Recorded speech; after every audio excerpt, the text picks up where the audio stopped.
নদিয়ার কৃষ্ণগঞ্জ ব্লকে মাঝদিয়াতে ইছামতি নদী মরে যাচ্ছে নাকি ধুকে ধুকে মেরে ফেলা হচ্ছে। এটা রাস্তা নয়, এটা মাঠও নয়, এটা ইছামতি নদী। একসময় এই নদী দিয়েই জল বয়ে যেত।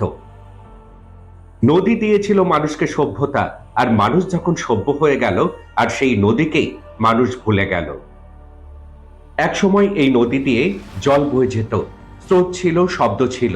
এই নদী পথ দিয়েই ভারত থেকে বাংলাদেশে জল পৌঁছত।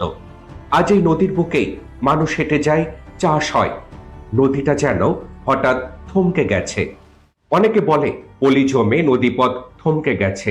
কথাটা অর্ধেক সত্য, কারণ পলি জমার অনেক আগে থেকেই এখানে জল থমকে গেছে। আবার অনেকে বলে রেল ব্রিজের জন্য নাকি এখানে নদীপথ আটকে গেছে, কিন্তু এই কথাটাও পুরোপুরিভাবে সঠিক নয়।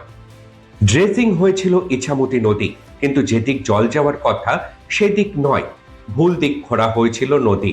আর এই জন্য একই এলাকায় মাথা ভাঙা আর চূর্ণি আজও বইছে, আর ইছামতি সেই জায়গাতেই দাঁড়িয়ে আছে।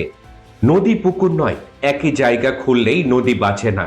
নদী বাঁচে তখনই যখন জল চলার পথ খোলা থাকে। আজ আমরা নদীর বুকে চাষ করছি, কাল জল না পেলে এই জমিও আমাদের বাঁচাবে না। ইছামতি নদী কিন্তু মরেনি, ওর জল যাওয়ার রাস্তা বন্ধ করে দেওয়া হয়েছে। সরকারের কাছে আমাদের স্পষ্ট আবেদন, ইছামতি নদীকে কাগজে নয়, মাটিতে এবং জলে ফিরিয়ে আনুন। ভুল দিকে নদীপথ কাটা বন্ধ করে সঠিক দিকে জল চলাচলের পথ আগে খুলে দিন। নদী বাঁচলে এলাকা বাঁচবে, জল বাঁচলে মানুষ বাঁচবে।